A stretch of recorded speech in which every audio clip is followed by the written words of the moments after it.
இந்த ஆழ்ந்த அலசலுக்கு உங்களை ரொம்ப உற்சாகமா வரவேற்கிறேன். இப்போ இன்னைக்கு நம்ம பேச போற விஷயம் சும்மா ஏதோ ஒரு நியூஸ் வாசிக்கிற மாதிரி கண்டிப்பா இருக்காது. ஆமா, இது நம்ம தினசரி வாழ்க்கையோட சம்பந்தப்பட்ட ஒரு விஷயம். கரெக்ட். ஒரு பெரிய தகவல்கள் கடல்ல இருந்து உங்களுக்கு தேவையான மிக முக்கியமான விஷயங்களை மட்டும் பிரித்தெடுக்கிற ஒரு பயணம் தான் இது. சரியா சொன்னீங்க. இன்னைக்கு தேதி பாத்தீங்கன்னா 9ஆம் தேதி மார்ச் மாசம் 2026. இன்னைக்கு நாம அலச போறது த்ருவ் ரதி வெளியிட்ட ஒரு ரொம்பவே பரபரப்பான யூடியூப் வீடியோவோட டேட்டாவை பத்தி தான். அதாவது அதுக்குள்ள போறதுக்கு முன்னாடி ஒரு முக்கியமான விஷயத்தை நான் இங்க தெளிவுபடுத்திடணும். இந்த சோர்ஸ்ல இடதுசாரி வலதுசாரி சார்பான நிறைய அரசியல் கருத்துக்கள், கடுமையான குற்றச்சாட்டுகள் எல்லாம் இருக்கு. நிறையவே இருக்கு. ஆனா நம்ம நோக்கம் எல்லாம் அந்த வீடியோல இருக்கிற தகவல்களை எந்த சார்பும் இல்லாம நியூட்ரலா உங்களுக்கு கொண்டு சேர்க்கறது மட்டும்தான். நாங்க எந்த ஒரு தரப்பையோ கட்சியோ ஆதரிக்கவும் இல்ல, எதிர்க்கவும் இல்ல. உள்ள இருக்கிற விஷயத்த அப்படியே ஒரு கிட்ட கொடுக்கறோம். கண்டிப்பா. இப்போ ஒரு விஷயத்தை கொஞ்சம் யோசிச்சு பாருங்க. 2 வாரத்துக்கு முன்னாடி தான் நம்ம இந்திய கடற்படையோட சேர்ந்து ஒரு வெளிநாட்டு போர்க்கப்பல் ரொம்ப சிறப்பா பயிற்சி எடுக்குது. ஆமா, நம்ம ஊர்ல தான். எல்லாம் நல்லபடியா முடிஞ்சு திரும்பி போற வழியில திடீர்னு நடுக்கடல்ல அந்த போர்க்கப்பல் மூழ்கடிக்கப்படுது. ஆனா இதுக்கு இந்தியா எந்த ஒரு பதிலும் சொல்லாம ரொம்ப அமைதியா இருக்காங்க. இதுல உங்களுக்கு ஒரு கேள்வி வரலாம். நடுக்கடல்ல ஏதோ ஒரு கப்பல் மூழ்கினா எனக்கு என்ன, அதனால என் வீட்டு சமையல் எரிவாயு, அதாவது எல்பிஜி சிலிண்டர் விலை எப்படிங்க திடீர்னு ஏறும் அப்படின்னு. கேட்கமே ரொம்ப கன்ஃபியூசிங்கா இருக்குல்ல. இந்த முடிச்சுகளை தான் இன்னைக்கு நாம அவிழ்க்க போறோம். அந்த சம்பவத்திலிருந்தே ஆரம்பிப்போம். மார்ச் 4ஆம் தேதி காலையில இலங்கையோட காலை நகரத்திலிருந்து ஒரு 40 நாட்டிகல் மைல் தூரத்துல இந்திய பெருங்கடல்ல ஒரு சம்பவம் நடக்குது. ஒரு பெரிய தாக்குதல். ஈரானோட ஐரிஸ் டெனா அப்படிங்கிற ஒரு போர்க்கப்பல் போயிட்டு இருக்கு.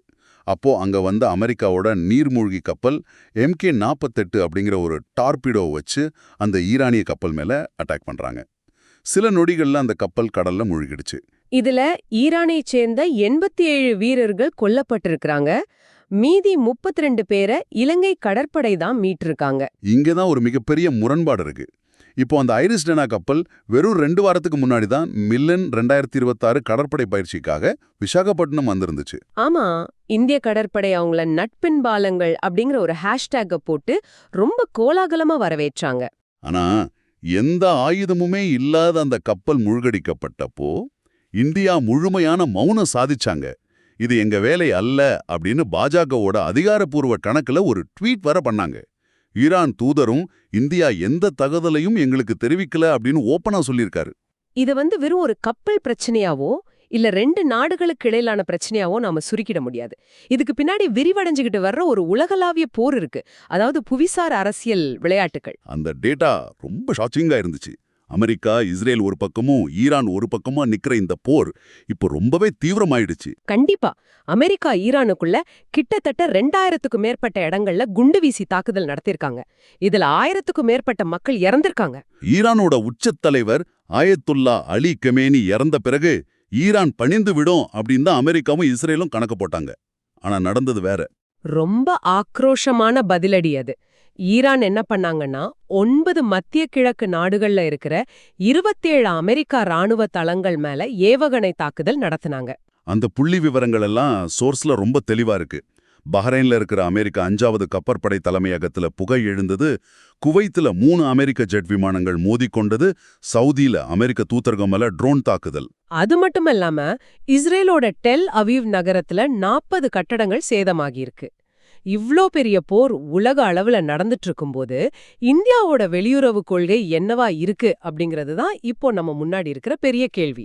அதான் குறிப்பா இந்த சம்பவங்களோட டைமிங் ரொம்ப முக்கியமான ஒண்ணு. பிப்ரவரி 25, 26 தேதிகள்ல பிரதமர் மோடி இஸ்ரேல் போயிருந்தாரு. இஸ்ரேல தந்தை நாடு அப்படின்னு அவர் அழைச்சாரு. உறவுகளை ரொம்ப மேம்படுத்தினாரு. ஆனா அவர் அங்கிருந்து கிளம்பி இந்தியா வந்த 48 மணி நேரத்துல இஸ்ரேலும் அமெரிக்காவும் சேர்ந்து ஈரான் மேல அந்த மாபெரும் தாக்குதலை நடத்தினாங்க. இந்த இடத்துல இஸ்ரேல் தூதர் சொன்ன ஒரு வார்த்தைய நம்ம கவனிக்கணும். மோடி இங்க இருந்து சென்ற பிறகே இதற்கான செயல்பாட்டு வாய்ப்பு எங்களுக்கு கிடைத்தது அப்படின்னு அவர் சொல்லியிருக்காரு. இது ரொம்ப ஆழமான ஒரு குறிப்பு. ஈரான் தாக்குதல் நடந்தப்போ மோடி அதை உடனடியா கண்டிச்சாரு. ஆனா அமெரிக்கா இஸ்ரேல் தாக்குதலின் போது அவர் மௌனம் சாதிச்சாரு. இதற்காக இஸ்ரேல் பிரதமர் நெதன்யாகு மோடிக்கு நன்றி தெரிவித்தாரு அப்படிங்கறதையும் அந்த காணொளி சுட்டிக்காட்டுது. ஆனா இந்தியாவோட வரலாறு இது கிடையாது. முந்தைய பிரதமர்கள் எல்லாரும் வல்லரசுகளை எதிர்த்து ரொம்ப ஸ்ட்ராங்கான தார்மீக நிலைப்பாட்டை எடுத்திருக்காங்க. கண்டிப்பா. இந்திரா காந்தி காலத்துல 1979 சோவியத் ஆப்கான் போர் நடந்தப்போ அவங்க எடுத்த நிலைப்பாடாகட்டும், 2003 ஈராக் போர்ல வாஜ்பாய் எடுத்த நிலைப்பாடாகட்டும், ஆமா, 2011 லிபியா பிரச்சனையில மன்மோகன் சிங் கூட ரொம்ப துணிச்சலா செயல்பட்டாரு. ஏன், இன்னைக்கு நேட்டோ அமைப்புக்குள்ள இருக்கிற ஸ்பெயின் நாடு கூட அமெரிக்காவை வெளிப்படையா விமர்சிக்கிறாங்க. ஆனா இந்திய பெருங்கடலோட பாதுகாவலன் அப்படின்னு தன்னை அடையாளப்படுத்துற இந்தியா இப்போ தன்னோட கடல் எல்லைக்கு பக்கத்துல ஒரு கப்பல் மூழ்கடிக்கப்பட்டப்போ அமைதியா இருக்கிறது ஏன் அப்படிங்கிற கேள்வி ரொம்ப வலுவா எழும்புது. இந்த கேள்விக்கான காரணமா சில குற்றச்சாட்டுகளை எதிர்க்கட்சிகள் முன்வைக்கிறாங்க. அதாவது அதானி மீதான அமெரிக்காவின் ஊழல் குற்றச்சாட்டுகளை பயன்படுத்தி டொனால்ட் ட்ரம்ப் பிரதமர் மோடியை அச்சுறுத்துறாரு அப்படிங்கிறது தான் ராகுல் காந்தி உட்பட பலரோட வாதமா இருக்கு. அந்த சோர்ஸ் வீடியோவும் இத நடுநிலையா பதிவு பண்ணுது. இதே ட்ரம்ப் தான் கொஞ்ச காலத்துக்கு முன்னாடி இந்தியாவை இறந்த பொருளாதாரம் அப்படின்னு விமர்சிச்சாரு அப்படிங்கறதையும் நம்ம ஞாபகத்துல வச்சுக்கணும். சரி, இவ்வளவு உலக அரசியல் பேசணுமே, இதனால உங்களுக்கு ஏற்படுற நேரடி பாதிப்புகள் என்ன அப்படிங்கறத இப்ப பாப்போம்.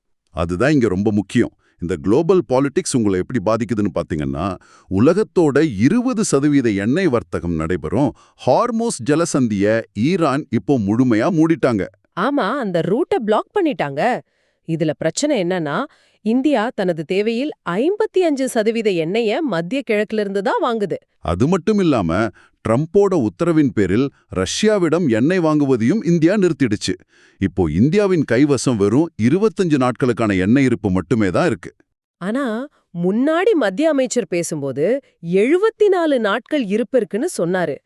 இதுல இருக்கிற பெரிய முரண்பாட்டை நாம கவனிக்கணும். இங்கதான் ஒரு சுயமரியாதை கேள்வி வருது. 30 நாட்களுக்கு மட்டும் ரஷ்யாவிடம் எண்ணெய் வாங்க அமெரிக்கா இந்தியாவுக்கு அனுமதி அளித்துள்ளது. இது எவ்வளவு பெரிய அதிர்ச்சி பாத்தீங்களா? சுதந்திர இந்தியாவின் வர்த்தகத்தை அமெரிக்கா தீர்மானிப்பது எவ்வளவு பெரிய முரண்பாடு. இதோட நேரடி விளைவு தான் இன்னைக்கு உங்க வீட்டு சமையலறையில் இருக்கிற எல்பிஜி சிலிண்டர் விலை 60 ரூபாய் உயர்ந்திருக்கு அப்படிங்கிற அந்த உண்மை. உலக அரசியல் எப்படி உங்க பாக்கெட்டை காலி பண்ணுதுன்னு இப்ப புரியுதா? சரியா சொன்னீங்க. சரி, எதிர்காலத்துல என்ன நடக்கும்? ஈரான் ஆட்சி கவிழ்ப்பை ஏற்படுத்த குர்திஷ் கிளர்ச்சி குழுக்களுக்கு அமெரிக்காவும் சிஐஏவும் ஆயுதம் வழங்க திட்டமிட்டிருக்காங்க. இது வரலாற்றை திரும்பி பார்க்கும்போது ரொம்பவே ஆபத்தான ஒரு வியூகம். ஈராக் மற்றும் சிரியாவுல இதே பாணிய அமெரிக்கா கையாண்டதால தான் ஐஎஸ்ஐஎஸ் போன்ற பயங்கரவாத அமைப்புகள் உருவாகின அப்படிங்கிற உண்மையை நிபுணர்கள் ஆழமா பதிவு செய்றாங்க. ஜனநாயகத்தை கொண்டு வருவதாக கூறி வல்லரசுகள் ஏற்படுத்தும் இந்த அழிவை அமெரிக்க செனட் சபையில விமர்சித்த ஒரு முன்னாள் ராணுவ வீரர் அங்கிருந்து வெளியேற்றப்பட்ட சம்பவமும் அந்த வீடியோல இருக்கு. நாம இப்போ இந்த விவாதத்தோட இறுதி பகுதிக்கு வந்துட்டோம். சுருக்கமா சொல்லப்போனா, நடுக்கடல்ல மூழ்கிய ஒரு போர்க்கப்பல்ல தொடங்கி உலகளாவிய புவிசார் அரசியல் விளையாட்டுகள் எப்படி கடைசியா உங்க வீட்டு சமையலறை பட்ஜெட் வரை தாக்கியுள்ளது அப்படிங்கறத நம்ம தெளிவா பார்த்தோம். மீண்டும் ஒரு முறை நிறைவுபடுத்துறேன். இந்த விவாதத்தில் உள்ள விஷயங்கள் எல்லாமே நீங்க எங்களுக்கு வழங்கிய காணொளி ஆதாரத்தின் அடிப்படையில் மட்டுமே விவாதிக்கப்பட்டது. விடை பெறுவதற்கு முன் உங்களுக்காக ஒரு ஆழமான கேள்வியை நாங்க முன்வைக்கிறோம். உலகமயமாக்கப்பட்ட இன்றைய 2026ஆம் ஆண்டு சூழல்ல எந்த நாட்டிடம் எண்ணெய் வாங்க வேண்டும் என்பதை இன்னொரு வல்லரசு நாடுதான் அனுமதி அளித்து தீர்மானிக்க முடியும் என்றால், தேசிய இறையாண்மை என்ற வார்த்தைக்கு உண்மையிலே என்னதான் அர்த்தம்? அது ரொம்ப சிந்திக்க வேண்டிய கேள்வி. நமது ஆற்றல் தேவைகள் மற்ற நாடுகளின் போர்களோடு பின்னி பிணைந்திருக்கும் போது எந்த ஒரு நாடாவது உண்மையிலேயே 100% சுதந்திரமாக செயல்பட முடியுமா? இந்த கேள்வியை பற்றி நீங்க சிந்திக்கணும். எப்போதுமே புதிய விஷயங்களை தேடி கற்றுக்கொள்ள நாங்க உங்களை ஊக்குவிக்கிறோம். இந்த ஆழ்ந்த அலசலை இதோட நாங்க நிறைவு செய்றோம்.